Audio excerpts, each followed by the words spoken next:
వర్షాకాలంలో చిన్నపాటి వర్షాలకే వాగులు వంకలు పొంగి ప్రవహించటంతో ఎన్నో మారుమూల గిరిజన గ్రామాలకు వరద నీటి కష్టాలు తప్పటం లేదు. ఉధృతంగా ప్రవహిస్తున్న వరద నీటిలో నుంచి ప్రమాదకరంగా ప్రయాణం చేయాల్సి వస్తుంది. వాగులను దాటే క్రమంలో పట్టు తప్పితే ప్రమాదం జరిగే పరిస్థితి కనిపిస్తుంది. ప్రతి ఏటా వానాకాల సీజన్లో ప్రమాదాలు చోటు చేసుకుంటున్నా అధికార యంత్రాంగం విఫలమవుతూనే ఉందన్న ఆరోపణలు వస్తున్నాయి. ఇప్పటికీ లో లెవెల్ వంతెనలు, వాగులపై బ్రిడ్జిల నిర్మాణం చేపట్టేందుకు చర్యలు చేపట్టడం లేదన్న వార్తలు వినిపిస్తున్నాయి.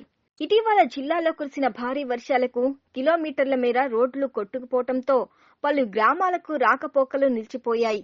రోడ్డు భవనాల శాఖ, పంచాయతీరాజ్ శాఖ ఆధ్వర్యంలో రోడ్ల నిర్మాణాలను చేపడుతున్నా ఏళ్ల తరబడి మరమ్మతులకు నోచుకోవడమే లేదు. ముఖ్యంగా మారుమూల గ్రామీణ రోడ్లన్నీ వరదల దాటికి అతుకుల బొంతగా మారినా అధికారులకు పట్టింపే లేకుండా పోయింది.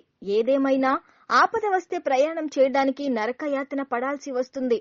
ఇటీవల అల్లూరి సీతారామరాజు జిల్లా అడ్డతీగల మండలం సుందరికొండలో దారి లేకపోవడంతో ఓ బాలింత తీవ్ర అవస్థలు ఎదుర్కోవాల్సిన పరిస్థితి నెలకొంది.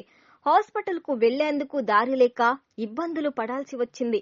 అన్ని కష్టాల్లో దారి తెన్ను లేని ఆ చోట దేవుడే దిక్కులా ఓ వ్యక్తి ఆ బాలింతను భుజాలపై ఎత్తుకుని హాస్పిటల్ కు తీసుకెళ్లారు. అయితే చంటి బిడ్డను, తల్లిని ప్రమాదపు అంచున ఆసుపత్రికి తీసుకెళ్లటం అందర్నీ కలిచివేసింది. స్వాతంత్ర్యం వచ్చి ఇన్నేళ్లు అయినా గిరిజనులు మాత్రం ఇంకా జడిపే పనిలోనే మగ్గుతున్నారు. ప్రభుత్వాలు ఎన్ని వన్నా గానీ తమ బ్రతుకుల్లో మార్పు రావటం లేదంటూ ఆవేదన వ్యక్తం చేస్తున్నారు.